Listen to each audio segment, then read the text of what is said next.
Nuestra vida es tan solo un breve paréntesis en la inmensidad que significa la existencia del universo.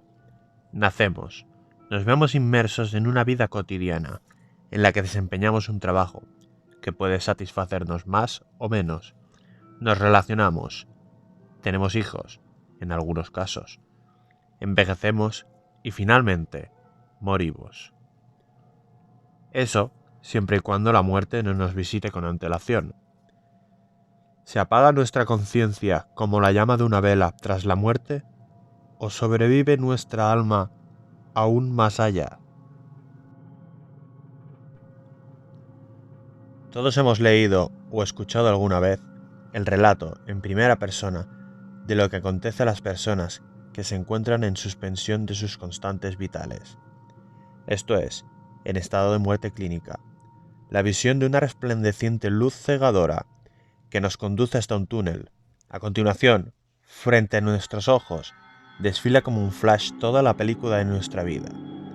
Luego, la sensación de una beatífica paz interior que nos invade, mientras se experimenta una salida de nuestro propio cuerpo para ascender flotando hasta alcanzar un estorno bucólico de belleza indescriptible.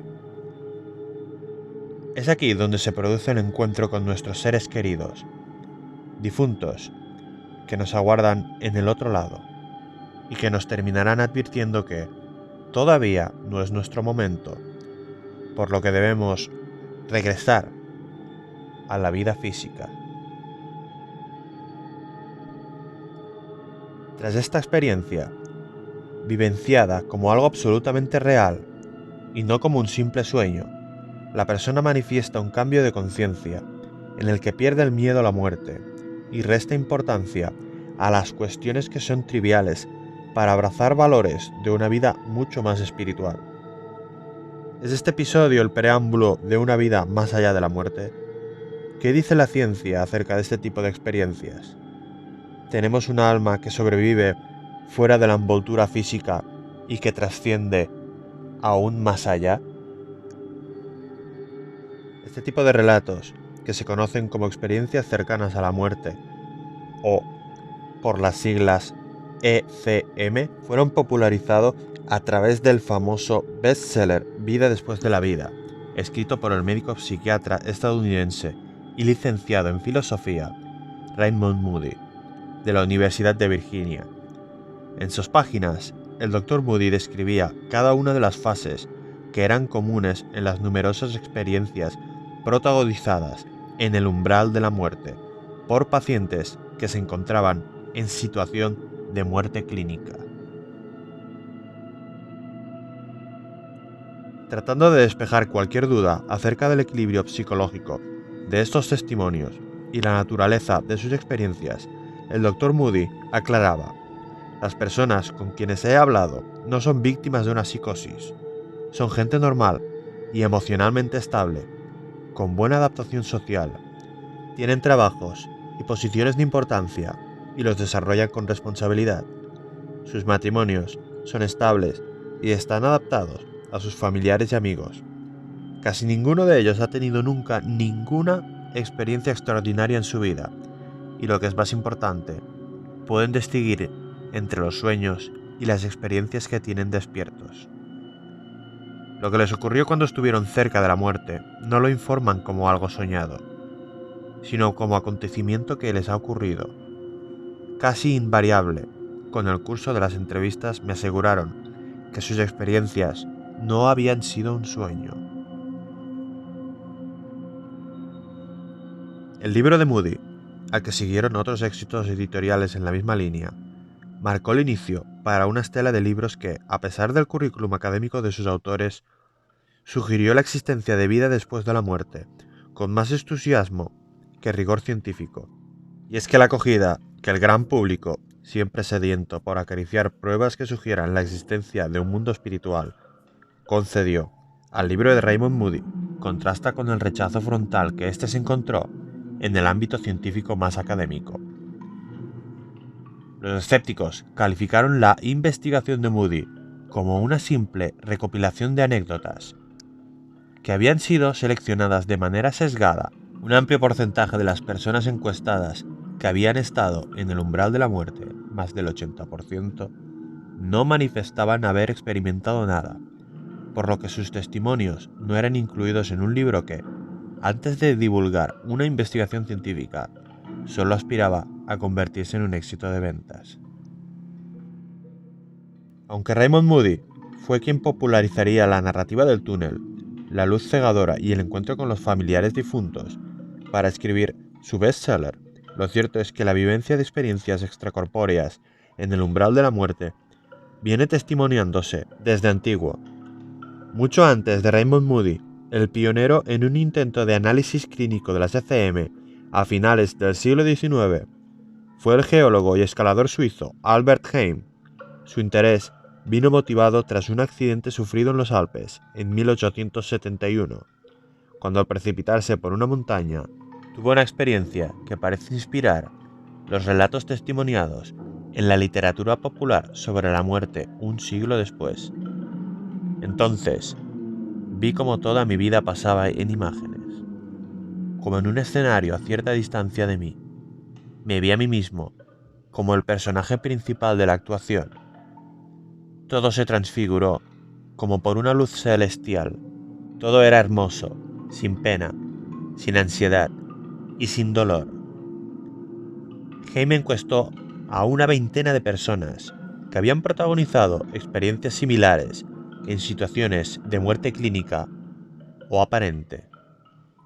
No obstante, la referencia más antigua a las ECM en el ámbito académico es un informe publicado hacia 1740 por el médico militar francés Pierre-Jean de Montchaux en su libro Anécdotas de Medicina. Medio siglo antes de que se publicara Vida después de la vida, es el físico británico Sir William Barrett a quien se le atribuye el primer libro sobre experiencias en el lecho de muerte, publicado en 1926. Aunque las investigaciones de Raymond carecían del más mínimo rigor, estas han servido de inspiración a investigadores más serios. Es el caso del médico Sam Parnia de la Universidad Estatal de Nueva York, en Estados Unidos, quien ha diseñado un ingenioso experimento para comprobar si efectivamente los pacientes que experimentan ECM protagonizan realmente una experiencia extracorpórea. En una sala hospitalaria de reanimación colocó una serie de imágenes mirando hacia el techo, no visibles desde el suelo, para comprobar si éstas eran luego descritas por los pacientes. Hasta la fecha, ninguna de las personas que ha manifestado salir de su cuerpo ha podido describir luego estos dibujos, lo que es un indicio de la subjetividad de este tipo de experiencias. Al mismo tiempo, Parnia constató que el patrón narrativo de las ECM popularizado por Moody solo se corresponde con menos de un 10% de los testimonios de muerte clínica. Un estudio publicado en 2014 evidenció que el 46% de los testimonios abarcaban un amplio abanico de experiencias que se categorizaban en 7 temas, desde la aparición de una luz, el encuentro con familiares, ver animales o plantas hasta el miedo, la percepción de ser perseguidos e incluso la sensación de déjà vu. Así, por ejemplo, una persona manifestó una profunda angustia al saberse que iba a morir y que la forma más rápida para este doloroso trance consistía en decir la palabra más corta que pudiera recordar. Otra persona testimonió ver a 4 hombres consigo, que en un macabro juego surrealista comenzaría a morir en el mismo momento en que dijeran una mentira. A esta escena sucedió la escalofriante imagen de hombres enterrados en ataúdes en posición vertical. En definitiva, nada que ver con las idílicas y beatíficas imágenes de ECM popularizadas en el libro de Moody. Frente a quienes defienden que las ECM son el preludio de que existe una vida más allá de la muerte, materializado su umbral en forma de cegador túnel luminoso, La ciencia ha intentado buscar una explicación sin recurrir a saltos tan especulativos. Probablemente, una de las personas que más en profundidad ha investigado las ECM es la psicóloga británica doctorada en parapsicología Susan Blackmore. A diferencia de los libros de Raymond, que han sido traducidos a infinidad de idiomas, el trabajo metódico y riguroso de Susan Blackmore no ha encontrado la misma difusión fuera del ámbito académico.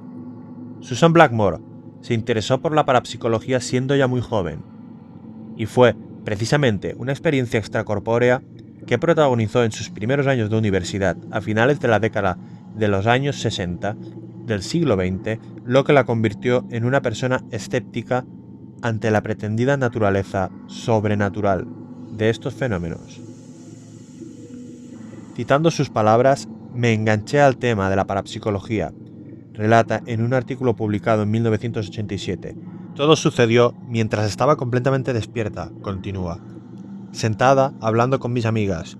Duró alrededor de 3 horas e incluyó de todo, desde una típica proyección astral, con cordón plateado y cuerpo duplicado, hasta volar libremente y alcanzar una experiencia mística. Durante esta experiencia, Susan Blackmore experimentó que su conciencia se liberaba de su cuerpo y flotaba entre nubes para cruzar el Atlántico y sobrevolar Nueva York. Desde arriba pudo contemplar con toda nitidez el color de los tejados del edificio de la universidad. Sin embargo, cuando al día siguiente trató de comprobar de manera objetiva lo que había visto, comprobó que la azotea del edificio no tenía nada que ver con lo que había divisado en su supuesto viaje astral. Toda la experiencia, por muy real que la hubiera experimentado, residía solo en su mente. A partir de la frustración que le supuso no encontrar ninguna evidencia acerca de la existencia de fenómenos paranormales, Blackmore se convirtió en una parapsicóloga escéptica. En el ámbito de las ECM, Susan Blackmore ha ofrecido una investigación mucho más seria y rigurosa que Raymond Moody y el resto de investigadores que han escrito libros sensacionalistas que les han generado pingues benéficos, que sugieren que estas evidencias confirmarían una supervivencia después de la muerte. De momento, la ciencia no reconoce la posibilidad de que algo de nosotros mismos sobreviva más allá de la muerte. Sin embargo, si a usted le reconforta creer que después de la muerte hay algo, ¿por qué no va a seguir creyéndolo así?